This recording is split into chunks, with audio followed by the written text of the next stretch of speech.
السلام علیکم دوستو، ندیم احمد حاضر ہے اپنے نئے بلاگ کے ساتھ اپنی چینل کھٹی میٹھی باتوں میں۔ دوستو بہت شکریہ کہ آپ کو میرا کل کا تجزیہ بہت پسند آیا۔ آج بھی ہم آغاز کرتے ہیں۔ سب سے پہلے تو وہی بات کہ آپ لوگوں نے جو میرا قطع اس کو پسند کیا تھا، تو ایک دفعہ آپ لوگ چاہتے ہیں کہ میں ایک اور قطع سناؤں آپ کو، تو ڈیفینیٹلی میں آپ کو سنا دیتا ہوں۔ قطع چھوٹا سا ہی ہے، سنیے۔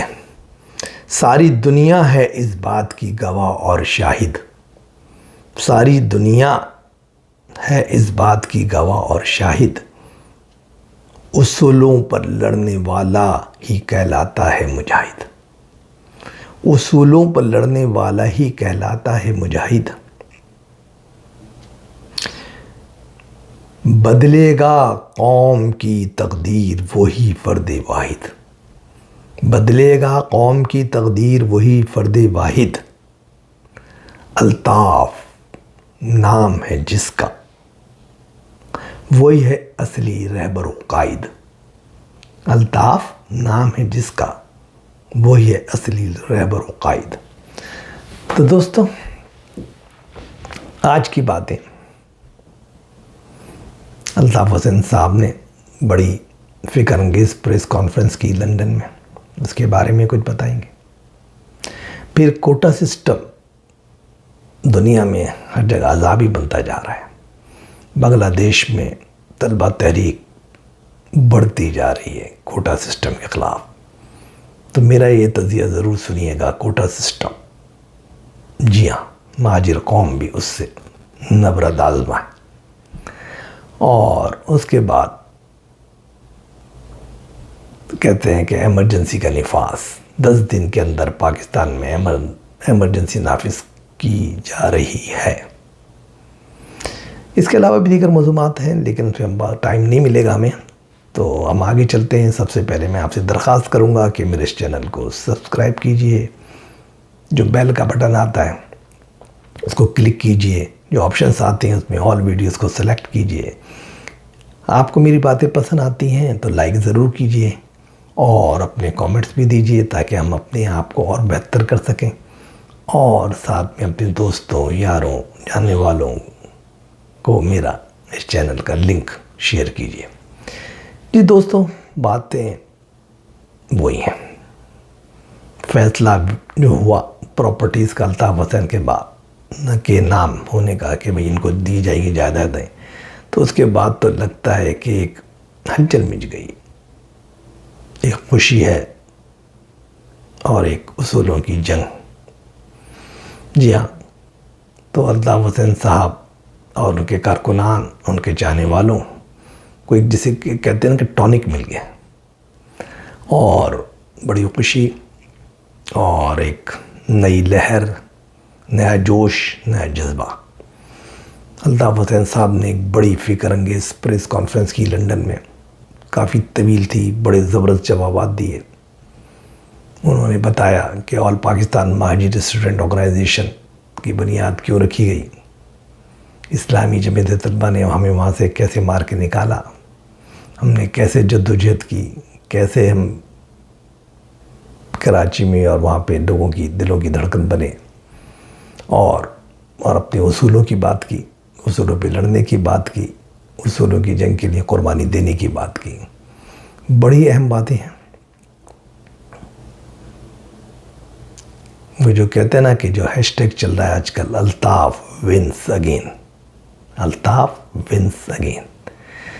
تو جناب سننے والی پریس کانفرنس ہے، ضرور سنیے گا۔ اب ہم آگے چلتے ہیں۔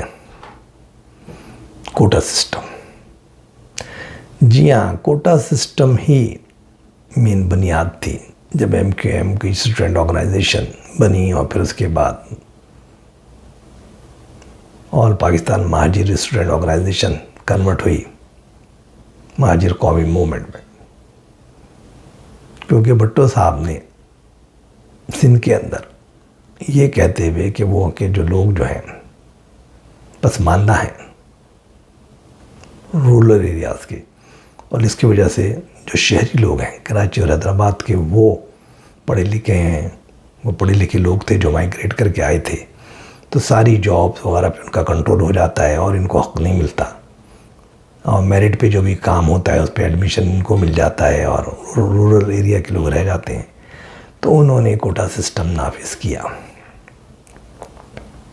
1973 کا جو آئین ہے، اور صرف 10 سال کے لیے تھا، ٹھیک۔ لیکن اس کے بعد وہ آج تک 73 سے 83 سے 93 سے 203 203 سے 213 213 سے 223 50 سال ہو گئے وہ اپنی جگہ پہ قائم ہے۔ اب وہ رورل سے پڑھ کے وہ بہت شہر بن گئے، زیادہ پوسٹوں پہ مطلب وہی اہل ہو گئے، وہی تعلیم یافتہ ہو گئے، وہی سارے کچھ بن گئے، لیکن آج تک وہ قائم ہے۔ اور وہ اس لیے قائم ہے کہ اس کو استعمال کرتے ہیں سیاستدان اپنے مفاد کے لیے۔ کوٹا سسٹم کے نام سے ساری جابس اور تمام ایڈمیشنز اہم اداروں میں ان کو بیچا جاتا ہے، پیسے بنائے جاتے اور ان کے نام سے ووٹ حاصل کیے جاتے، اور اپنے آپ کو بیوروکریسی میں اور اس میں مضبوط کیا جاتا ہے۔ آج جو بنگلہ دیش میں تحریک چل رہی ہے وہ کیا ہے؟ بنگلہ دیش کی تحریک یہی ہے کہ جو مکتی بانی کے لوگ لڑے تھے، پاکستانی افواج کے خلاف، جب بنگلہ دیش کی جنگ چل رہی تھی آزادگی کی، شیخ مجیب الرحمان اگرتلا سازش کے اس میں پاکستان میں قید تھے، الیکشن وہ جیت چکے تھے، اقتدار منتقل نہیں کیا جا رہا تھا، اور بہت بڑی جنگ تھی۔ تو اس میں جو لوگوں نے لڑا تھا اس کو انہوں نے بعد میں حسینہ واجد نے وہ دے دیا تھا ان کو کہ بھئی ہم آپ کو جو ہے نا، جو لوگ شہید ہوئے ہیں بنگلہ دیش کی جنگ میں، ان کی اولادوں کو اور ان کو اسپیشل کوٹا دیا جائے گا۔ تو ایک بڑی تعداد میں ان لوگوں کو، یا اس دوران جو اور بھی لوگ شریک ہوئے تھے بنگلہ دیش بنانے کے لیے، ان سب کے نام ایک کوٹا، کافی بڑا کوٹا اسٹوڈنٹس جابوں کا اور ایڈمیشنز کا اچھے اہم کالجز میں اور جگہ جگہ کر دیا گیا تھا۔ اور اب اس کو بھی تقریباً آپ سمجھ لیں کہ 40 سال ہو گئے، 50 سال کے قریب وہ کوٹا جاری ہے۔ تعلیم بڑھ گئی، وہ بڑھ گئے، ان لوگوں نے فائدے اٹھا لیے، جو لوگ شہید ہوئے تھے ان کی اولادیں کہاں کہاں پہنچ گئیں، سب کچھ ہو گیا، لیکن اس کے وجہ کوٹا اب تک قائم ہے۔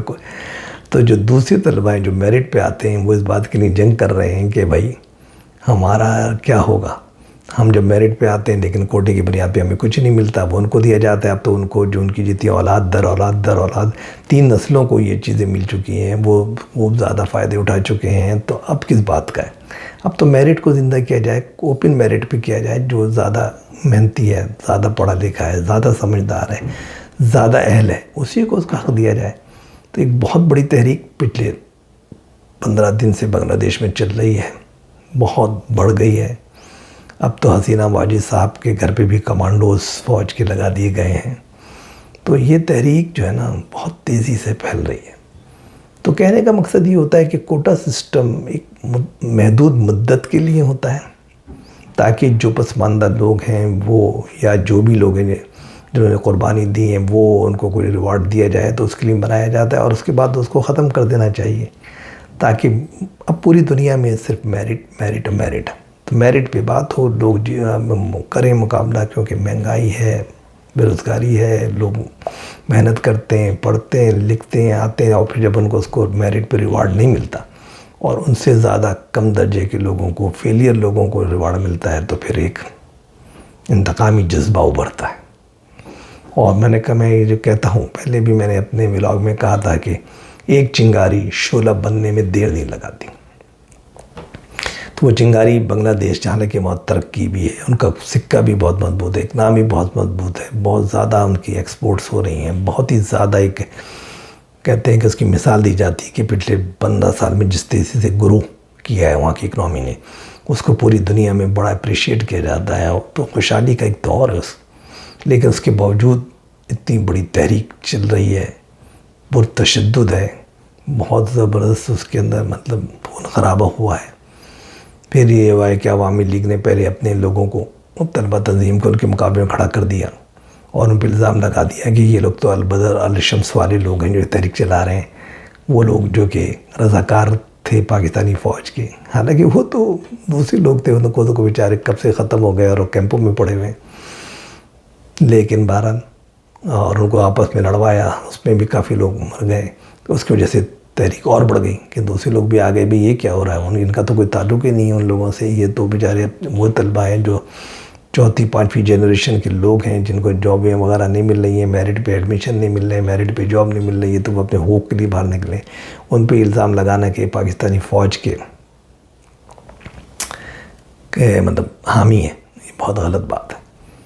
ان کو تو پتہ بھی نہیں، کیونکہ یہ تو وہ لوگ ہیں جو پیدا ہی بنگلہ دیش بننے کے بعد ہوئے تھے. انہوں نے کبھی ان کو پتہ بھی نہیں پاکستانی فوج کب تھی، کیا کرتی تھی، اور پاکستان کے ساتھ جب بنگلہ دیش مشرقی پاکستان کے طور پر تھا تو اس وقت ان پہ کیا مظالم ہوتے تھے. They don't know anything. صرف انہوں نے جو تاریخ پڑھائی جاتی ہے وہی اس کو پڑھا ہے، وہ تو اپنے مسائل سے نبرد آزما ہے.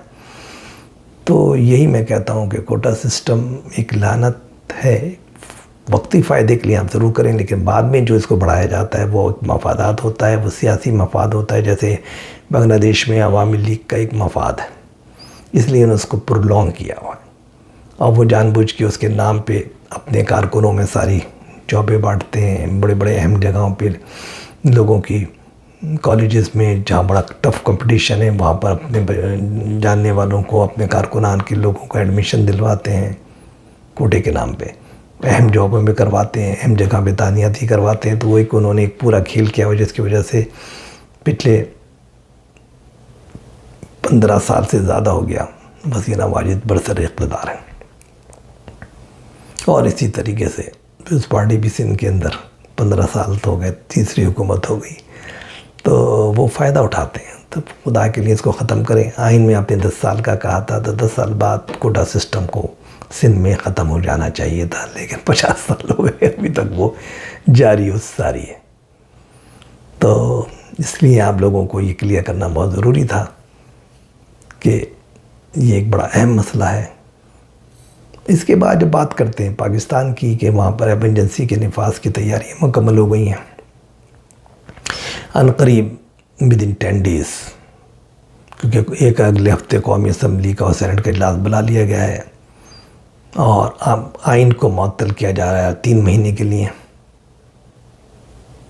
بعض لوگ کہتے ہیں 6 مہینے کے لیے کہ بہرحال آئین معطل کیا جائے گا، بنیادی حقوق معطل کر دیے جائیں گے.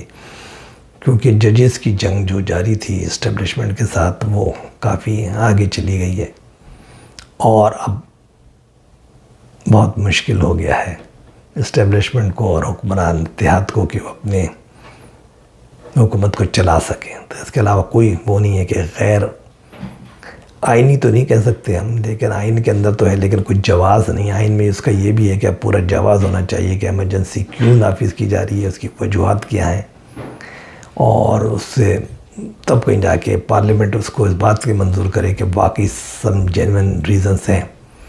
شاید اسی لیے کچھ ہنگامے بھی کرائے جا رہے ہیں کافی بلوچستان اور صوبہ سرحد میں. کل بنوں میں جو امن مارچ تھا اس میں بھی بڑا ہنگامہ ہو گیا، کافی لوگ مر بھی گئے ہیں، زخمی ہو گئے 23 آدمی. تو صورتحال کافی گمبھیر ہے. شاید اس کو جواز بنا کے کہ بھئی سرحدیں محفوظ نہیں ہیں، کچھ لوگ در اندازی کر رہے ہیں، حالات خراب ہو رہے ہیں، فوجی تنصیبات پہ حملے کیے جا رہے ہیں. گل بہادر گروپ اور دوسرے گروپ جو ہیں جو وہاں کے ہیں طالبان، جو پرو پاکستان طالبان کہلاتے تھے، وہ لوگ وہاں سے بیٹھ کے سرحد پار افغانستان سے کر رہے ہیں. بلوچستان میں بلوچستان آزادی تحریک جو چل رہی ہے، لبریشن آرمی، وہ یہ کارروائی کر رہی ہے. نتیجہ یہ ہے کہ اب ان سب کو جواز بنا کے ایمرجنسی نافذ کی جائے گی تاکہ کچھ دنوں کے لیے ان لوگوں پہ کنٹرول کیا جائے اور حالات کو بہتر بنایا جائے. لیکن مقاصد تو سیاسی ہیں جو آپ کو بھی نظر آ رہے ہیں، مجھے بھی نظر آ رہا ہے. تو یہ ایک بڑے اہم حالات ہیں جو ہونے والے ہیں. آنے والے 10 دن بہت اہم ہیں. تو قلم، کتابیں، کان اور آنکھیں کھلی رہیں تو اچھا ہے. تو اب اس میں جو رول ہے نا وہ بڑا اہم ہوگا. سیاسی قوتوں کا اور جو کہتے ہیں نا کہ اصولوں پہ چلنے والے لوگوں کا. تو دیکھیے وہ لوگ کیا کرتے ہیں، پاکستان میں کیا ہوتا ہے، پھر سوشل میڈیا کیا رول پلے کرتا ہے، میڈیا کیا رول پلے کرتا ہے، کیا کہتا ہے سول سوسائٹی کے کیا رول ہوتا ہے، ججز کیا کہتے ہیں، اور تو بات لمبی ہونے والی ہے. اب مجھے اجازت دیجیے، انشاءاللہ کل اس پہ ہم مزید تبصرہ کریں گے. جب تک کے لیے خدا حافظ.